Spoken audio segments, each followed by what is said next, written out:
Yo, what's good with y'all? In today's video, I got the updated car spawner, car menu, whatever you want to call it, video. You could call this updated V2 or updated part 2 and stuff. Because I occasionally get comments on like the car spawner videos and stuff like that. So then it makes me like when people ask questions, I usually have to go back to the code and try to help them figure out whatever the issue is. And I go back to the code and I'm just like, why did I write all of this stuff? I'm just like I wrote all of it and it does the job, but it's like it's way much more than necessary. Like if you watched either the first video I made almost 2 years ago or the one I made earlier this year, you're gonna see a notable difference in the amount of code. Like you wouldn't even have to scroll down like on the screen. Y'all see what I'm talking about. But anyway, before I get into the video, of course, I just want to give a shout out and thanks to all of my channel members, my Discord subscribers, people who have memberships on Discord as well as YouTube. Thank you to all of them, and as well as thank you to all of my supporters. I appreciate every single one of y'all. We are about 150 subscribers away from 2,000. Let's keep it going. I'm still working on the Luffy Gear 5 One Piece video and stuff. If you're excited for that, let me know in the comments. Hoping to I'm hoping to have a what's it called? Hoping to have a preview of it in my Discord server by tomorrow, which tomorrow will be Wednesday, or I guess today because this video is wait, okay, today's Wednesday. Okay, I'm hoping to have a preview by Thursday, which is like the day you're watching this video stuff. And then if you want to see the preview, you can join my Discord server. The link is in the description. But anyway, let's get straight into the video. Okay, so first things first, we're going to need a remote event. Unlike the other video I had, there's only one remote event. There's no need for two. I know you're interested. I don't know why I had to. Yeah, one remote event. You could call it car spawner event, spawner car event, whatever you're gonna call it. But for the love of God, if you don't know what you're doing, please just name things exactly as I'm doing. Like name the folders, the models, the remote events, um, the buttons, like the UI. Name everything exactly how I named it, because a lot of people love to name things the way they want it, and then they don't even know how to like update it on the script. The only thing you guys could name and it wouldn't matter is of course change the name of the script. The name of the script won't matter. That won't change anything. But yeah, so you could just insert a remote event. If you don't see it, just type remote event, insert it, and name it spawn car event, and replicate the storage. Then in server storage, here's where we're going to keep our cars. Now obviously it makes sense to keep all of the car models inside of a folder, because why just fill server storage up? We need to keep everything organized and stuff, right? Because the way I want this to work is that it's going to pretty much go through the folder and see if the car button that the player clicked matches the name of the car, and when it finds that car, it's going to spawn said car, right? So if I click car one button, it's going to search the car folder. It's going to split the word in half. Like it's going to split car and the car number and then the word button. So then it's just going to see car, then the number. So car one, for example, from car one button, right? So yeah, so here are the car models and stuff. I did not make these models. I'm definitely not there yet. Simply go to the toolbox, go to models, type in, as you guys can see, I've been doing my research for looking for Luffy's animations and stuff, and trying to just generally see how to make his rubber thing or whatever. Took me a minute, but I finally figured it out. So you just type in car, right, and then literally this car, that car, and I think this is the other car I got and stuff. So you would just get your cars, or if you already have your models, you would just put them inside of a folder. So literally just insert a folder, name the folder cars, then put all your car models inside of it. The only thing I would recommend, the only thing I feel like I might need to just include is this. So obviously in each car there's going to be a driver's seat, like the person who's supposed to be driving the car, right? Make sure that seat, you're referencing that seat correctly. Like pretty much just parent it to the model. Like don't have it like inside of something else. Just parent it to the model and make sure the driver's seat is named specifically drive seat, right? So that it matches the one in the script. So yeah, you just put your cars inside the folder, then you put the folder inside of server storage, and then we're good there. Now onto the UI. As you guys can see, we have a car menu button right here and stuff. So simply we have the car chooser GUI, insert a screen GUI into starter GUI, name it car chooser GUI. Make sure you can have enabled by default. You don't need to worry about ignore GUI no set or reset on spawn. You can leave those as their defaults. Then if I go inside of it, you want to go ahead and insert a button. This is the button you're going to click or press, whatever, to open the menu. You can also use it to close the menu, so it serves dual function. But the primary purpose is so that it can open the menu. So make sure you put the button in, parent it to the UI, like the actual GUI, right? Then you're going to insert a frame into cartridge GUI, and this frame, let me see if I, okay, there we go. So now this frame, this is where, you know, like you have all the spawn buttons and then the images and stuff of the cars and yeah, stuff. So pretty much these four right here are text buttons. These three are image labels. This is a regular text label. This is the UI corner. So this is optional. Then you have your close spawner button, right? This is just this is a simple text button with just a red X. You click this to just close it, right? To close the menu and stuff. So you would just name this close spawner button. Then we have the car buttons, the word spawn. So make sure you name it in accordance to the cars, right? So as you guys can see, the only difference between the text button's name, car1 button, and car1, the only difference is the word button. That is what you want to have. That's what you're trying to, like, that's the goal trying to get. You just want it to be a simple difference, so you can just break up the two words. You can just break up the button, take up, like, pretty much you're taking away the button part of the word and then matching it. So if we remove the word button from the name, car1, like the actual car model, as well as car1, they would match up. So to name it in accordance with the car models, right? So you name it car1 button, car2 button. There's not really any properties per se. I guess I'll just scroll down to show you guys my properties and stuff, just to show y'all and stuff. I mean, it doesn't really matter. Like, you can customize the UI to whatever way you want. It won't really affect anything and stuff. But if you guys are interested in just generally the properties and how I customize and set mine up, I'll just scroll through that in the meantime, and then position sizing. And like I said, the UI corner, that's optional and stuff. These car images, I think I just searched them up. I forgot how I did. It was a while ago. I honestly do not recall. But yeah. Yeah, then we just have a cartridge of text, choose a car of your choice, and yeah, that's pretty much that. And then as you can already tell, by default, make sure that the frame is not visible. Pretty much the way I have this set up is that I want the GUI itself to be enabled, but I want the cartridge or frame to not be visible. And once again, make sure that the spawner button is inside of the GUI and not parented to the frame, because we want the button to be able to open the car menu to be visible, but not the actual frame itself unless we press the button to open it. Now we can get into the actual scripting, which, to be honest, the scripting will probably take less time than the explanations I just gave y'all. So we can go ahead and insert a local script into the car chooser frame. So let's insert that, and let's go ahead and name it car spawner script. In parentheses, we're going to put local. We're going to delete print hello world. Then we're making just three simple variables. You feel me? First things first, let's get the local player. So let's say local player is equal to game.players.local player. Or actually, wait, no, I'm trying to think actually. I'm trying to think. Did I even, actually, never mind. I don't even think I needed the local player actually, now that I think about it. Yeah, I don't think I need it. Okay, you know what I said. So we're going to get the car GUI, right? Now, please bear with me because, or actually no, just please pay attention, because a lot of people seem to get this parenting, they don't understand parenting.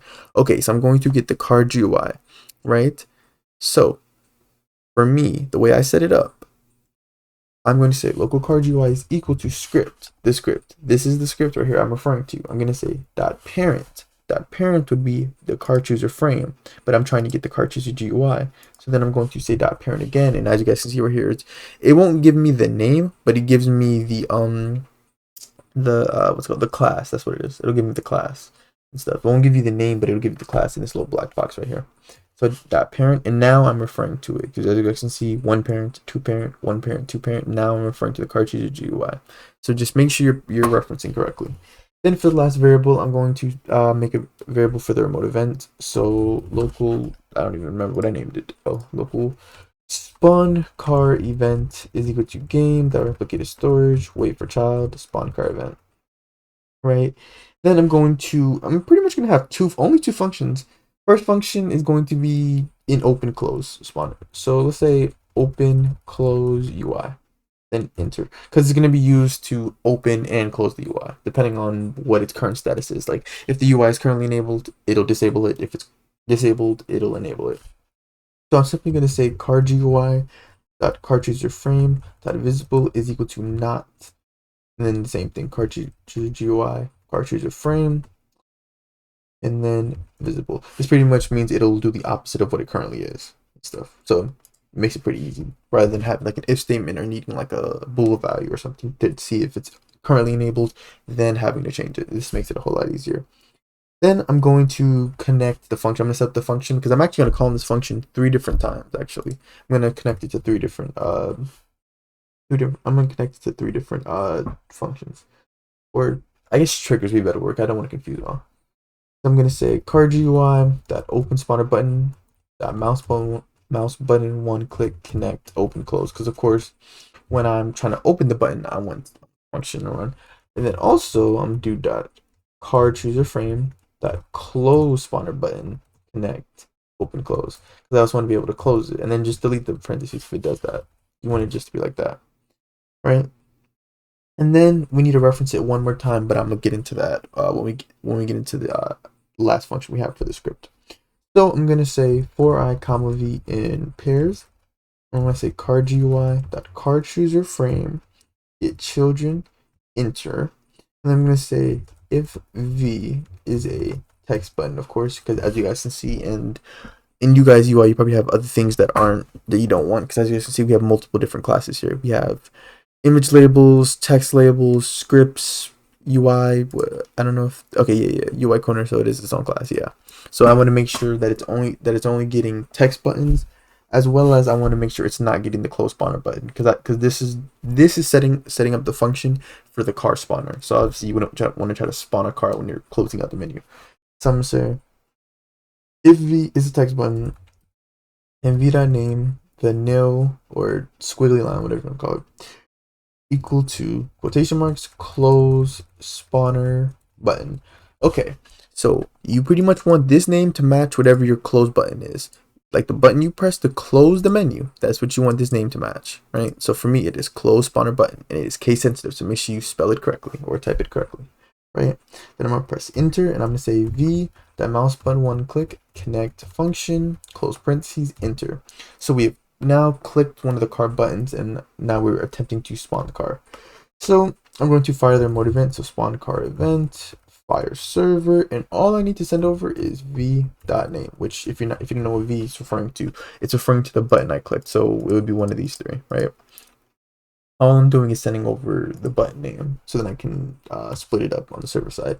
Then for the last thing, and this is referring to what I was talking about, I'm going to trigger the open close UI function again, because when I'm spawning a car, of course, I just want to close the UI, because it just saves the player time. Like, yeah, the player could spawn the car then close it themselves, but it would just make sense to just close it for them. Like, it just saves them a second, and just honestly easier and stuff. So yeah. So I'm gonna close this out, close the UI. Then I'm going to insert a server script into server script service. And I'm going to name this script, let's say, car handler script in parentheses put server. Then we're going to delete print hello world. And then we're going to make 3 variables this time. I'm going to say local spawn car event is equal to game that replicated storage, wait for child, spawn car event. Then I'm going to get the cars folder, which is in server storage, so local cars, make sure you do plural, cars with an S, is equal to game, that server storage, wait for child, cars. Then lastly, I'm going to get the car. Okay, so to kind of explain this, right? So when when you guys get inside of a car, like in Roblox, not real life, when you get in a car in Roblox and how like it has UI most of the time, like well, all the time really, and like it has the speedometer and stuff. You see how fast you're going, and then it gives you the option like you can click a button to see the controls and stuff like that, or maybe it may list a control like press P to disengage the parking brake or something like that, right? So pretty much, say if a player was driving a car, because I actually encountered this issue like this was a while ago, so I had to figure out an alternative and stuff, or generally a fix for it and stuff. Where if a player was in a car, if they were driving a car and they tried to spawn another car, and if they tried to spawn another car, they pretty much would like it would glitch, and they would still have the UI like inside the player. So it would pretty much be they would still see like all the car UI, but they would have just despawned the car, and that's obviously not what you want. So I'm going to make a table, so it's equal to special brackets, and I'm going to list out some common I believe these are common car UI names and stuff like that. So pretty much, if your car models have any UI names, you would just want to add it to the table. It's that simple. Just add it to the table. But I believe that these are some of the these are the common ones and stuff. At least from what I've seen from the 3 models I got from the toolbox. First is of course screen, then comma, quotation marks. G, make sure you separate them with comma and quotation marks for each one. Then speedo for speedometer, then quotation marks, then A. I know this one most definitely. Dash chassis interface. Pretty much we can destroy the UI. Now onto the function. I'm gonna say spawn car. Oh sorry. I say spawn car event dot on server event connect function in parentheses put PLR, which is short for the player. Then the button name. Can we send over the button name if you recall? And then I'm going to get the player's character, so local character is equal to player dot character.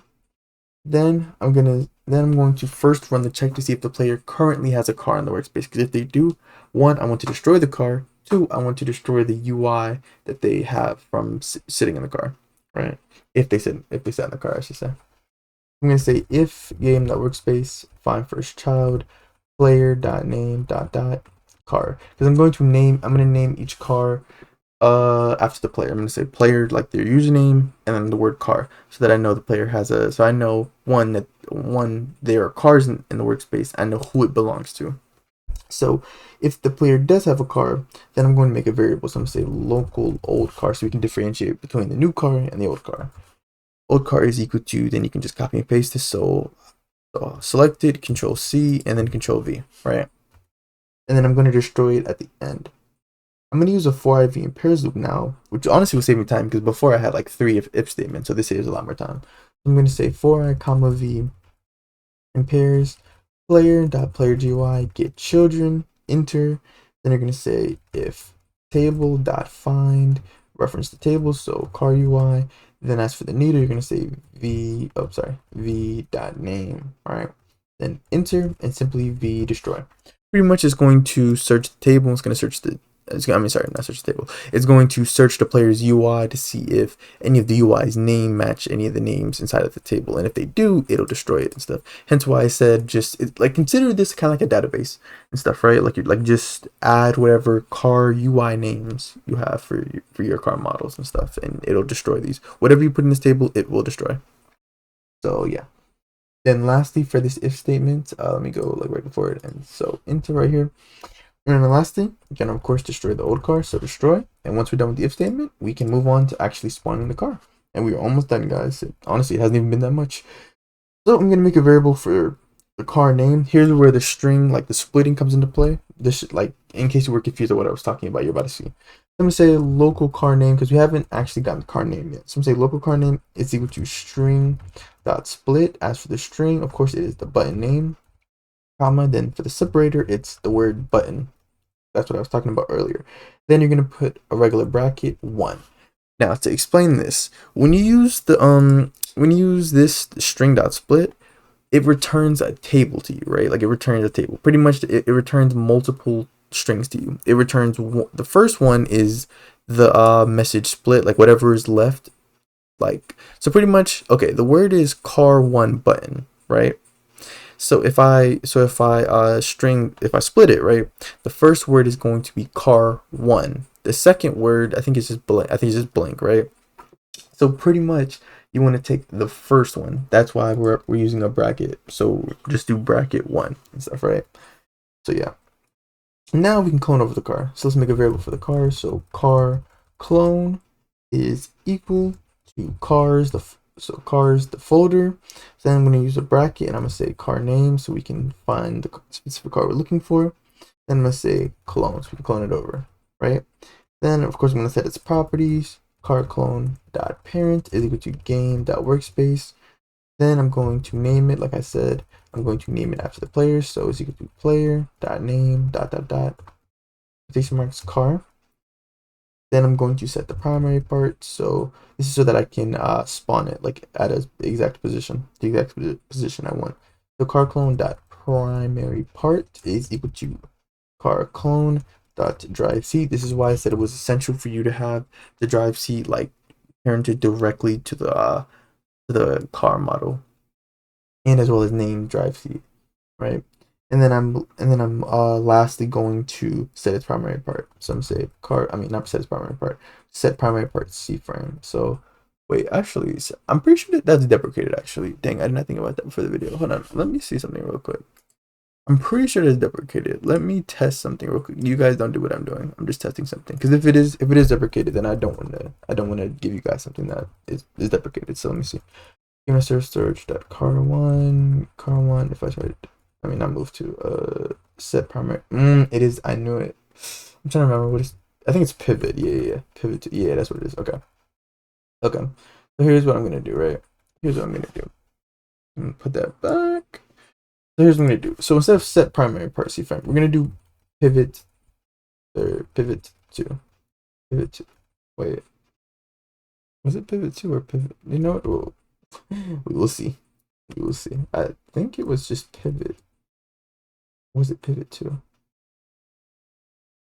I think it was pivot 2, not gonna lie. But anyway, so I'm gonna say pivot 2, and then I'm gonna say character dot humanoid. Make sure you type this correctly as it will not autofill. Humanoid rule part dot C frame times C frame dot new -1, comma -1, and -20.